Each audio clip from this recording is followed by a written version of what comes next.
Three big IPOs came up this week: DoorDash, Airbnb, and C3AI. Before the retail investors could even get their hands on the shares, the prices doubled. C3AI was priced at $42 per share but opened at $110 per share. Time will tell if the investors who purchased at these prices can make a long-term return or not. In this video, we will look at the C3AI stock and analyze it. We will look at the history of the company and its founder. We will look at the business model of the company and try to find out what gives it a unique proposition. We will look at the share structure and finally try to come up with a valuation. So please watch the entire video so you can get all the information about the C3AI stock in a very short time. Here are the key highlights of the company. The founder and CEO of C3AI is Mr. Thomas M. Siebel. Mr. Siebel was the founder of Siebel Systems, which later merged with Oracle. He grew Siebel Systems from scratch to a company that generates more than $2 billion in annual revenue. Microsoft is an investor in C3AI. Satya Nadella's company purchased 50 million shares at the IPO. Microsoft is following Salesforce practice. The Salesforce CRM company had bought shares in Dropbox, Zoom, and Snowflake just before they went public. C3AI has a 71% revenue growth. 86% of the revenue is from subscriptions, which means predictable revenue year over year. 1.1 billion AI predictions are performed on the platform each day. The total addressable market is expected to grow to $271 billion by 2024. The AI platform has penetration across finance, healthcare, and oil and gas markets. The software is compatible with all major cloud vendors like AWS, Azure, Google, and IBM. Hi, I'm Arshad Ahmed, founder of DIYstockpicker.com, an investment portal dedicated to help investors make intelligent decisions. This video is for information purposes, and please do your due diligence before making any investment decisions. I have started a Patreon group where I'm sharing my IRA portfolio that has generated me 90% returns. I have put the link in the description below. Here is a look at the company background. C3AI is an enterprise AI software company. The C3AI suite, with its proprietary model-driven architecture, addresses the requirements for digital transformation, providing a low-code AI and IoT platform. This platform accelerates software development, reduces cost and risk, and delivers applications that are flexible enough to meet the evolving needs. C3 CEO Tom Siebel, who sold his company Siebel Systems to Oracle for $6 billion in 2006, founded C3 in 2009. Mr. Siebel joined Larry Ellison at Oracle in 1983. He saw the market for relational databases long before the informational technology boom started. They built the Oracle product and positioned it in a way so it could take maximum advantage from the internet revolution that happened in the 90s. At this juncture, he saw another opportunity, a demand for automating business processes of sales, marketing, and customer service. In 1993, he founded Siebel Systems. He literally invented the market for CRM software, which is a $60+ billion industry.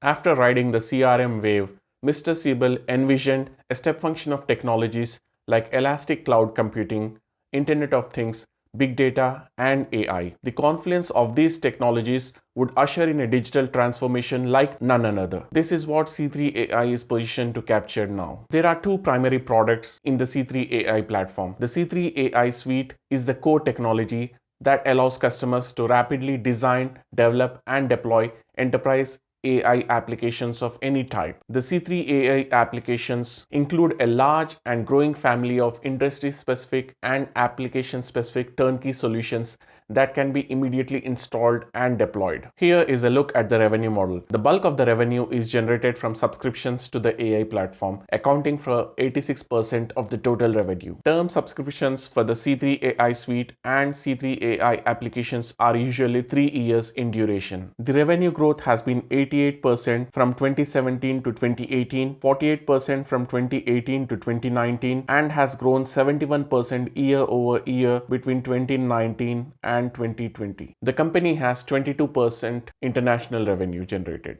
The growth strategy that C3AI has employed is very interesting. The company has established high-value relationships with customers in a wide range of industries. These are high-profile customers, which the company calls lighthouse customers. These customers are across Europe, Asia, and the United States. These lighthouse customers serve as a proof of concept for other customers in their industries. The company lists AstraZeneca and the US Air Force as its customers. C3.ai recently announced a partnership with Microsoft and Adobe to take on Salesforce in the customer relationship management software space. The average contract value with the largest 15 customers has been $13 million. On average, each of these customers has purchased an additional $26 million in product subscriptions and services as they expanded existing use cases and added additional use cases to their roadmaps. Let's take a look at the share structure. 96.4 million total shares outstanding, 21 million Class B shares with 50 votes per share, $155 million cash on the balance sheet. Here's a look at the risk factors. The company has a limited operating history, and how well it executes its growth strategy is highly dependent on Mr. Siebel. He is the single point of failure. A limited number of customers have accounted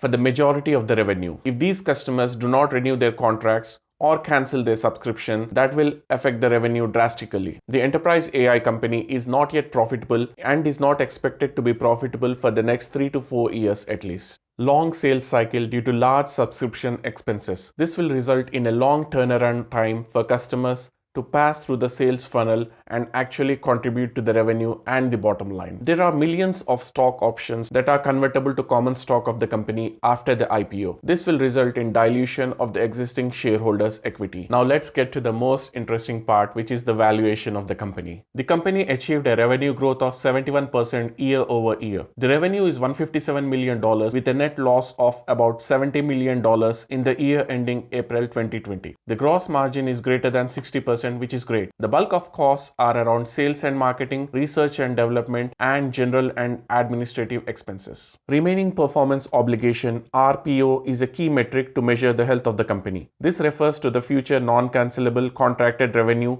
that is expected from the customers. As of July 2020, the RPO amount is $275 million. The average contract duration is 35 months. This shows that there are contracts in place guaranteeing the RPO amount. The trend has been increasing each quarter, meaning the company is signing new customers as well as realizing its subscription revenue each quarter. For a 3-year valuation, let's assume a growth rate of 50%. $157 million revenue compounded over 3 years at 50% results in $530 million.